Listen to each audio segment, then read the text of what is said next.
¿Por qué los tanques modernos usan cañones de animaliza y no estriados? Esto es algo muy contraintuitivo de los tanques. Todos aquellos que tenemos algo de conocimiento de armas conocemos el estriado de los cañones y su fundamental rol en la precisión de las armas. Sin embargo, es algo curioso que los tanques usen cañones de animaliza. Han habido tanques con cañones estriados, pero estos empezaron a desaparecer después de la Segunda Guerra Mundial. E incluso tanques como el Challenger 2, tanque con cañón estriado, y que a la vez es el tanque estándar en Inglaterra, tendrá una nueva versión llamada Challenger 3. Esta va a tener un cañón de animaliza reemplazando los antiguos cañones estriados, así como sus aliados de la OTAN, de la serie Abrams y Leopard 2 alemana. E incluso los rivales del Challenger 2, como las versiones de la serie T rusa, también usan cañones de animaliza. Hoy en este video intentaremos dar sentido a todo esto. El estriado rayado del cañón, o como le dicen en inglés, rifling,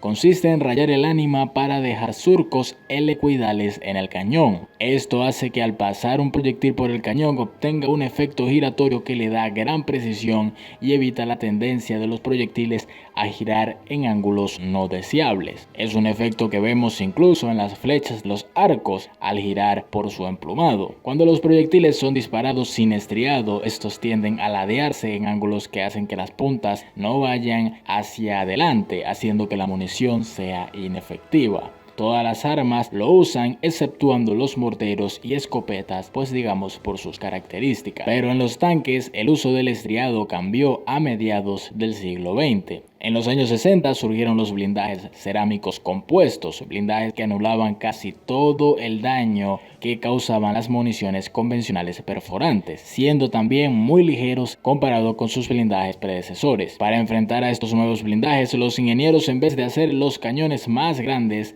como siempre lo habían hecho hasta ese momento, decidieron mejorar las municiones. Y así fue como en la década de los años 60 surgieron las municiones como las Sabot APFSDS y las alto explosivo HIT, cambiando el mundo de los tanques e incluso poniéndolos al borde de la obsolescencia. Las municiones HIT fueron las primeras en ser desarrolladas. Estas municiones térmicas son simples, solo concentran la explosión en un punto central, lanzando un chorro de metal fundido que penetra densos blindajes. Fueron usados por primera vez en la Segunda Guerra Mundial en armas antitanques como los Panzerfaust o los Panzerschreck, e incluso los alemanes experimentaron mucho con este tipo de municiones, pero en este caso siendo disparadas desde cañones antitanque, siendo estas investigaciones cerradas, ya que las municiones perforantes clásicas aún seguían siendo muy efectivas. Posteriormente, en los años 60, los ingenieros militares retomarían las investigaciones alemanas, particularmente en Inglaterra,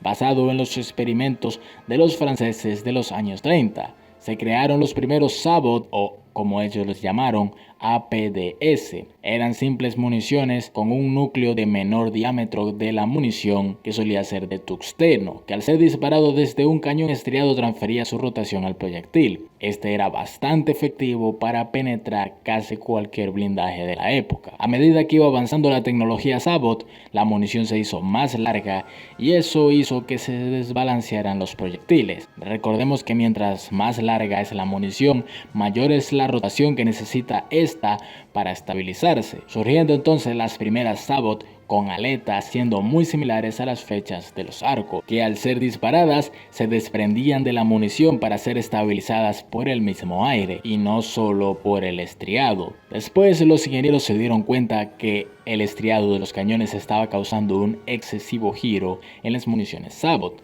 causando que estas tuvieran una mayor resistencia al aire. Recordemos que las Sabot son proyectiles cinéticos, su efectividad depende de la fuerza con la que se impacte en el blindaje, por eso el que la rotación excesiva frenara al proyectil era un gran problema, además del problema de la velocidad reducida de la Sabot causada por la rotación excesiva se acrecentaba con las distancias, haciendo que a largas distancias las Sabot fueran completamente inefectivas. Realmente las municiones Sabot no necesitaban al estriado para girar, ya que la rotación que necesitaban la obtenían de un pequeño ángulo en sus aletas. A la par que las municiones Sabot, las municiones HIT también usaban aletas para estabilizarse. Y recordemos que la efectividad de las dos municiones se veían afectadas por el estriado.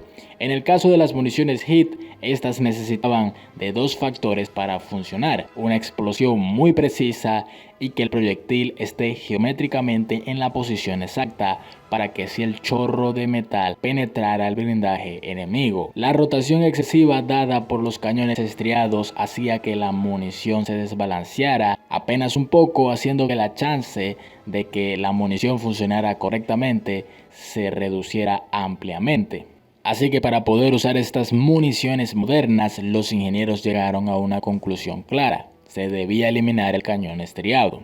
Los primeros en entender esto fueron los soviéticos, que en los años 60 ellos sabían que los tanques occidentales que venían iban a ser muy modernos, con blindajes compuestos bastante resistentes.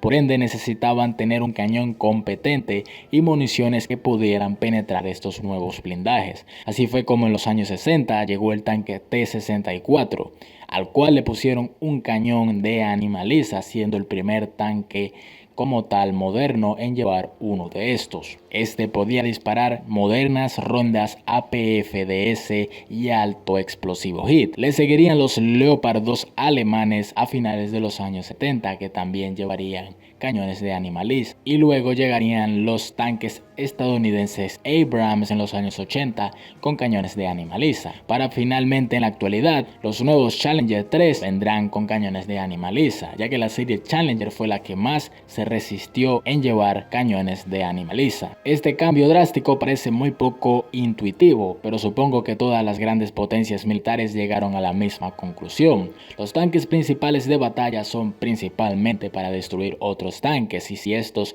no pueden destruir a los tanques enemigos, simplemente no son de utilidad. Así que en conclusión, los tanques tienen cañones de animaliza para poder disparar municiones HIT y APFSDS de manera más efectiva, ya que la estabilización que necesitan estas municiones la pueden obtener sin el estriado.